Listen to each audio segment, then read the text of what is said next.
Ya,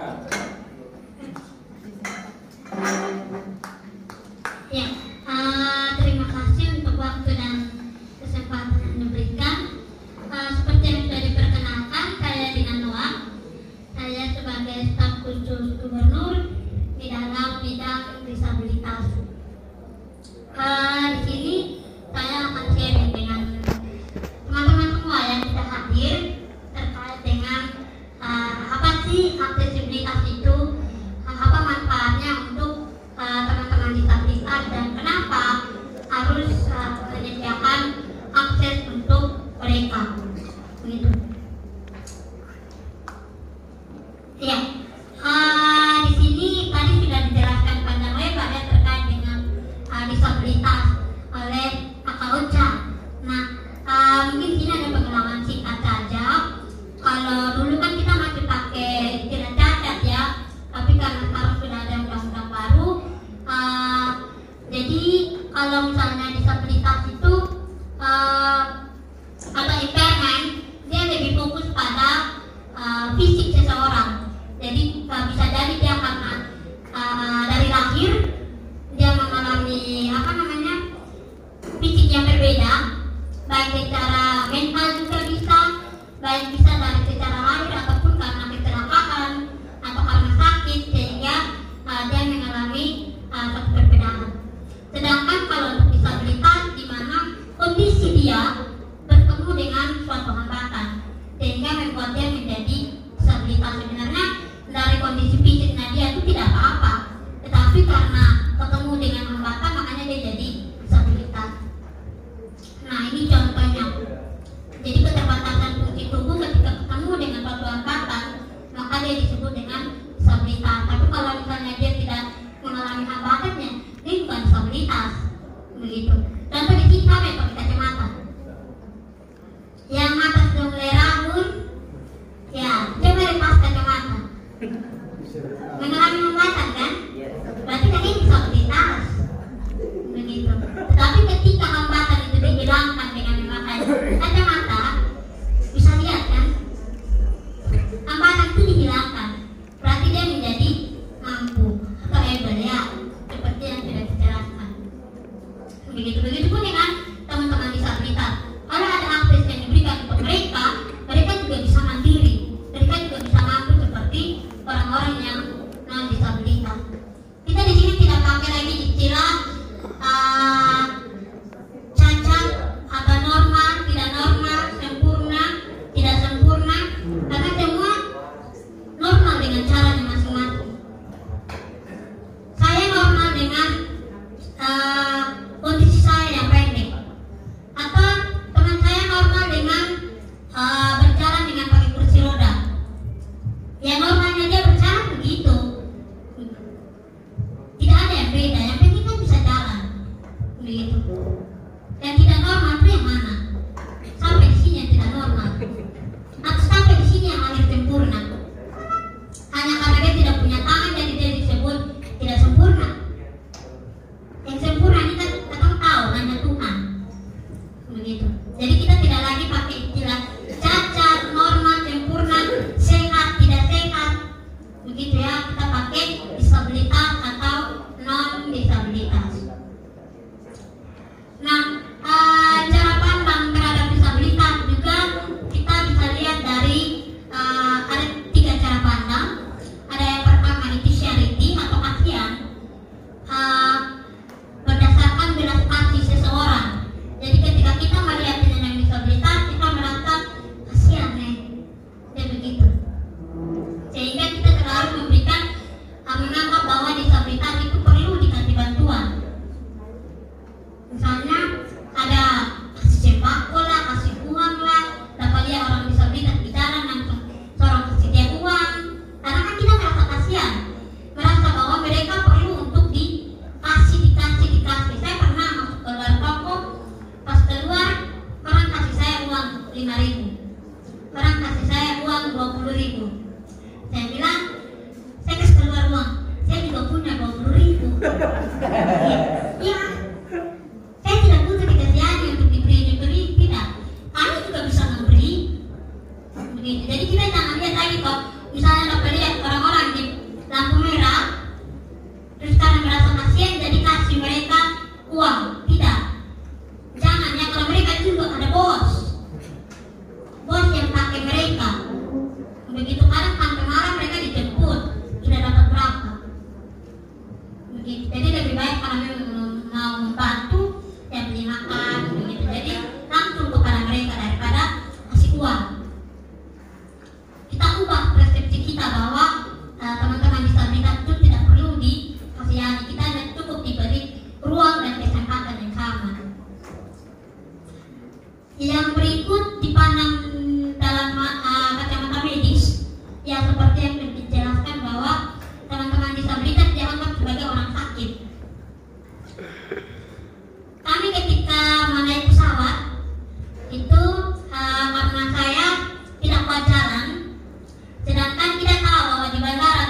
Begitu. Tapi kalau saya tanda tangan, saya mengakui bahwa saya ini orang sakit. Dimana kalau misalnya terjadi apa-apa, orang sakit di luar dari tanggung jawab maskapai atau pihak bandara, saya tidak terima dong. Saya kan bukan orang sakit. Begitu. Bukan hanya saya, siapapun yang pakai kursi roda dianggap sebagai orang sakit. Teman-teman yang pakai tongkat, kadang tongkatnya yang masuk bagasi harus bayar lebih. Kayak teman saya yang tunanetra, dia karena tongkat netra, Bapak Ibu tahu kan, yang pendek untuk jalan tuntun. Nah, tongkat pendek saja mau masuk bagasi harus bayar tambah 100.000. Begitu. Jadi ketidakhadiran ini yang kemarin kita diskusikan bersama dengan almarhum Bapak Sekda. Beliau sangat membantu kami bertemu dengan para pihak bandara, dari pelabuhan sampai ke terminal-terminal bis dan lain sebagainya untuk membahas sarana dan transportasi yang akses untuk disabilitas. Nah, dalam teman-teman medis pun ini dianggap bahwa disabilitas itu harus diperbaiki. Begitu. Jadi kalau dia tidak punya kaki, oke, kita kasih dia kaki palsu. Orang yang kakinya polio, mari kita operasi supaya dia sembuh, bisa jalan. Ini dalam kacamata medis. Dalam pandangan hak asasi manusia, kita melihat disabilitas dalam kacamata hak. Kita punya hak yang sama, setara dengan semua orang.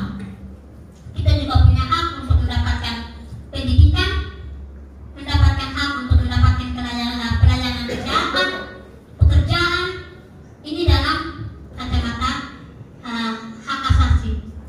Kalau dalam kacamata inklusi, berarti semuanya setara. Begitu, tidak ada yang tertinggal. Nah, kita sudah melihat bahwa ketika seseorang yang punya keterbatasan fisik atau mental bertemu dengan suatu hambatan, dia menjadi disabilitas. Hambatan apa saja yang dialami oleh teman-teman disabilitas ini? Yang pertama, di lingkungan masyarakat itu adanya hambatan sikap, di mana orang menganggap disabilitas itu masih sebagai beban dalam keluarga atau aib, atau karena dosa orang tua sehingga anaknya jadi disabilitas, atau kutukan. Masih ada stigma-stigma seperti itu, dianggap tidak mampu dan lain sebagainya, sehingga dia harus dikucilkan, dia harus disembunyikan dan lain sebagainya. Ini hambatan sikap. Jadi bukan hanya fisik ya, tetapi sikap juga bisa mempengaruhi seseorang hingga dia menjadi disabilitas. Yang berikut itu hambatan lingkungan. Ini yang berkaitan dengan aksesibilitas, baik secara fisik maupun secara informasi. Contohnya naik di depan sana, di tangga depan tidak ada bidang miring. Yang kursi roda pasti harus dibopong atau diangkat rame-rame ya. Sama kayak kemarin ke kantor bupati, ya kalau tahu lah ya, kantor bupati penting di mana. Ya, hitung-hitung nanti naik tangga di surga. Ya, tinggi sekali. Yang berikut hambatan institusional atau dari segi kebijakan. Masih banyak kebijakan yang belum berpihak kepada teman-teman disabilitas. Disabilitas masih belum menjadi isu prioritas. Jadi kadang ada kebijakan yang mengatur untuk anak atau perempuan, tapi tidak ada untuk disabilitas. Padahal di situ tuh ada disabilitas yang perempuan, ada disabilitas yang anak, disabilitas yang lansia. Tapi mereka mengabaikan disabilitas karena persepsi itulah disabilitas dianggap belum mampu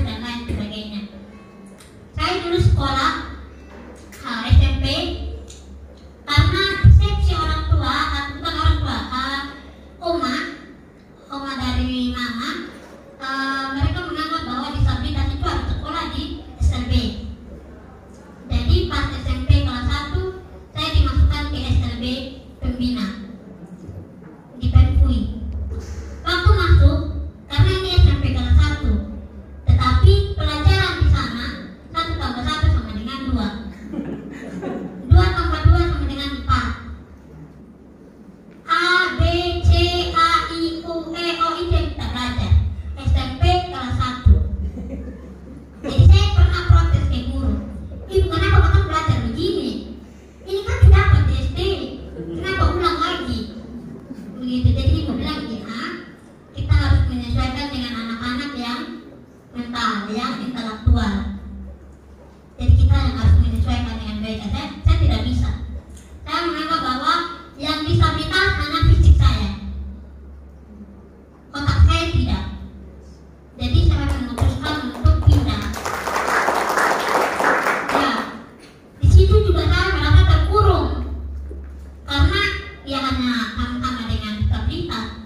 Jadi saya minta pindah. Naik kelas 2, saya minta kembali ke sekolah reguler. Begitu. Waktu di sekolah reguler, saya bertemu dengan banyak teman-teman. Mungkin ada orang tua yang ragu, takut anak ke sekolah nanti siapa yang lihat, atau takut dia kenapa-kenapa di sana. Ternyata tidak. Kami berbaur. Teman-teman saya menerima saya. Guru saya memperlakukan saya dengan baik. Tetapi ada juga yang guru yang belum paham. Begitu. Bagaimana harus mengajar anak dengan disabilitas sehingga anak-anak itu kadang ditolak di sekolah. Kami tidak punya guru yang bisa mengajar anak-anak tuli. Kami tidak bisa bahasa isyarat dan lain sebagainya. Padahal sekolah untuk teman-teman yang disabilitas itu tidak harus dia bisa baca tulis, tidak. Tapi bagaimana dia bisa berinteraksi dengan teman-teman. Begitu. Sehingga seperti yang sudah dijelaskan bahwa sebenarnya SLB itu mengucilkan teman-teman disabilitas. Begitu. Ketika saya kuliah pun saya diberitahu bahwa oleh rektor tanya sebelum saya masuk itu, rektor bilang waktu di kuliah umum, Gina, apa yang bisa kampus berikan untuk kamu supaya menunjang perkuliahan kamu? Saya bilang, Bapak saya hanya minta 1, kuliah di lantai 1, jangan di lantai 2. Di situ ada dekan dan dosen-dosen, itu Bapak rektor bilang, yang orang dicatat, Gina mau kuliah di lantai 1. Setelah itu pada kenyataannya saya harus kuliah di lantai 2 sampai lulus. 5 tahun saya kuliah di undangan, saya kuliah di lantai 2. Mungkin orang ya terima kasih. Orang bilang bagaimana dengan tidak kuliah dan lain sebagainya, tapi saya dibantu oleh teman-teman saya. Begitu. Jadi kita tidak akan tahu tantangan dan bagaimana kita akan menghadapi kalau kita tidak mencoba.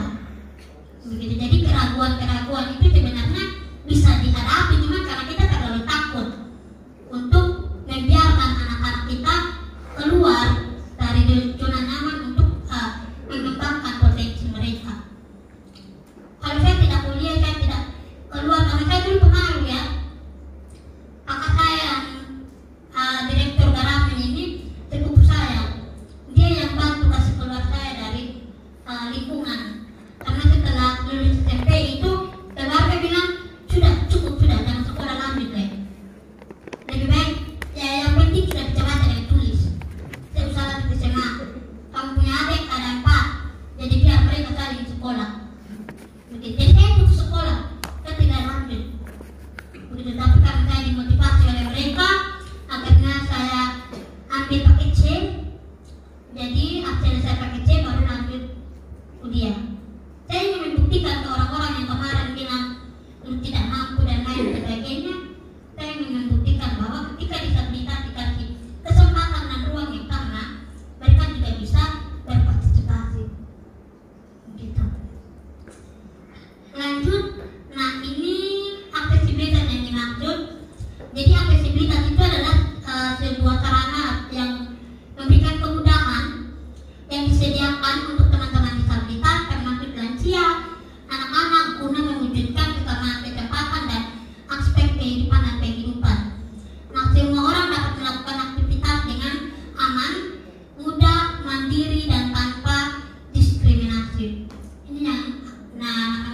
Blitar. Nah, ini salah satu sarana prasarana di kantor gubernur yang sebelum akses wastafel atau tempat cuci tangan. Jadi kan sekarang lagi zaman COVID ya, jadi disuruh untuk kita rajin cuci tangan. Tetapi akses tempat cuci tangan tuh ya bisa dilihat di gambar. Jadi di gambar ini ada tempat cuci tangan yang sangat tinggi karena saya difabel yang pendek, sehingga saya tangan tidak sampai begitu. Tetapi ya lanjut. Nah ini juga salah satu tempat-tempat yang masih belum aktif juga di kantor Bapelitbangda. Ketika kami datang, kami harus pakai kursi roda, harus diangkat karena tidak ada bidang miring. Kantor desa Wailongin juga, tetapi sekarang sudah dibuatkan bidang miring. Di gereja Asunta, di bandara dan lain sebagainya. Di tempat-tempat pelayanan publik itu sangat penting dibuat akses ya.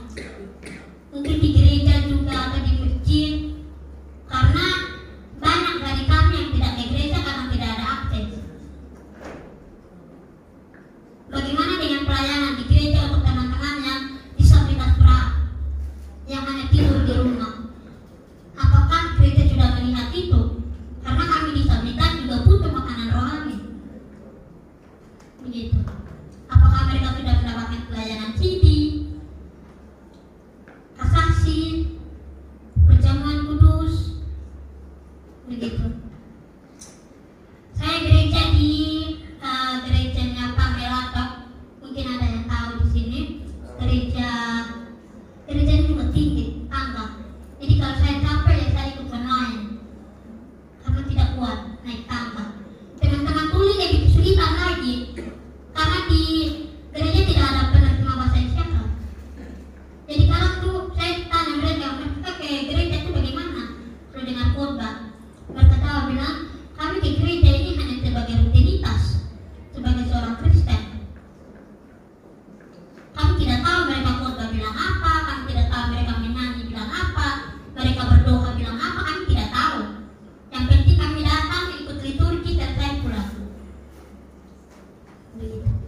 Ini kan bisa menjadi beban juga untuk kita. Ini masih menjadi hambatan informasi untuk teman-teman tuli.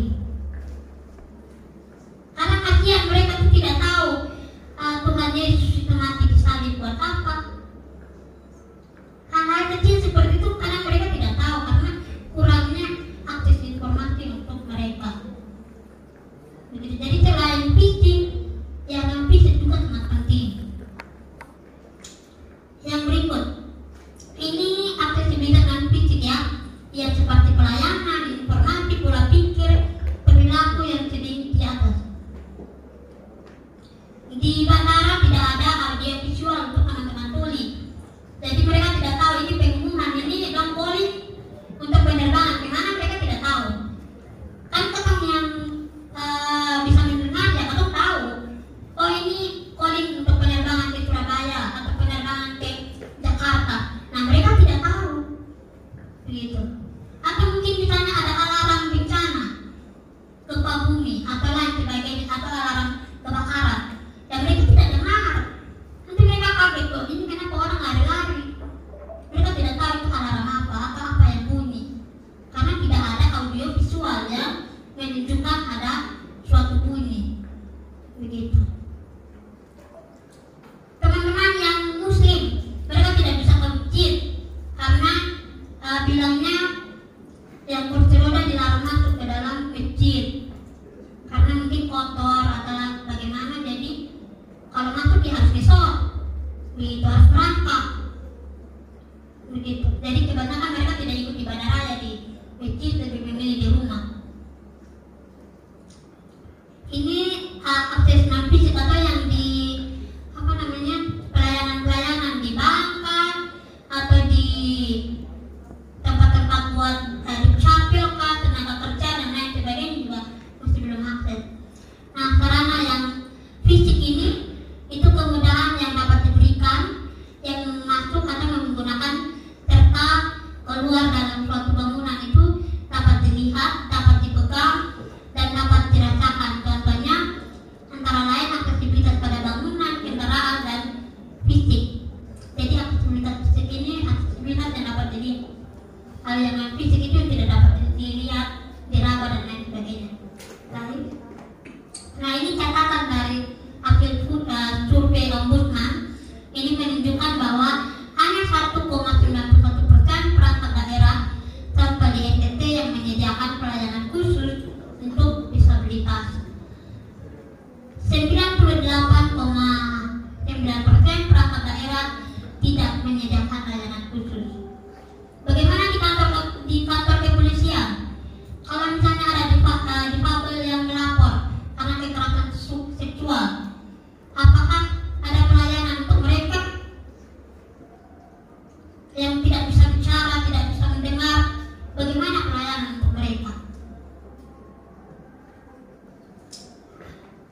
Di 29,42% perangkat daerah sudah menyediakan sarana khusus. Sisanya ada 70% yang belum menyediakan. Jadi masih sangat banyak tempat-tempat yang belum menyediakan sarana untuk teman-teman disabilitas. Nah, asas dari aksesibilitas sendiri itu adalah untuk mendapatkan kemudahan di mana semua orang dapat mencapai semua tempat dengan selamat. Kegunaan, semua orang dapat menggunakan semua tempat, termasuk dengan tempat wisata, tempat ibadah, tempat layanan kesehatan, dan lain sebagainya. Semua punya aksesibilitas itu harus disediakan untuk dapat mudah diraih dan juga kegunaannya dapat dipakai dengan mudah. Begitu. Dan melihat dari keselamatan, apakah akses itu sudah menjamin keselamatan seseorang? Contohnya membuat bidang miring, tapi karena ada yang buat terlalu curam atau terlalu tinggi, apakah itu sudah menjamin keselamatan? Kemandirian, setiap orang harus dapat mencapai atau masuk atau menggunakan semua tempat tanpa bantuan orang lain. Tujuan dibangunnya aksesibilitas adalah supaya kami bisa mandiri tanpa bantuan orang lain. Misalnya dibuat bidang miring, tapi kalau butuh orang lain yang dorong karena terlalu tinggi juga, ya sama saja. Bukan aksesibilitas, tidak punya nama. Karena aksesibilitas itu adalah harus mencakup 4 hal di atas. Jadi semua orang tanpa terkecuali itu bisa masuk, ya, karena aksesibilitas itu sebenarnya untuk jangka panjang. Karena kita tidak tahu besok-besok ini kita tua pakai tongkat mendatang di kantor desa, tapi kantor desanya tinggi-tinggi. Yang susah apa? Kita kan. Jadi lebih baik mempersiapkan dari sekarang untuk masa depan. Yang pakai ini bukan hanya disabilitas, yang encok, pinggang sudah mulai asam urat, dan lain sebagainya. Kalau ada bidang miring di depan juga kayaknya lebih memilih pakai bidang miring daripada naik tangga. Iya kan? Ada lift, lebih memilih naik lift daripada naik tangga. Begitu. Nah, ini contoh pembuatan pintu yang akses untuk teman-teman disabilitas, ya. Jadi minimal lebarnya itu 90 cm sehingga yang pakai kursi roda bisa masuk. Harus ada arah bukannya itu harus mengarah keluar, bukan ke dalam. Ke dalam ruangan itu jangan, ya. Apalagi di toilet. Karena misalnya kalau toilet kecil dan pintu harus buka ke dalam, itu kesulitan kalau mau tutup karena sempit. Jadi harus keluar. Dan pegangan pintu harus yang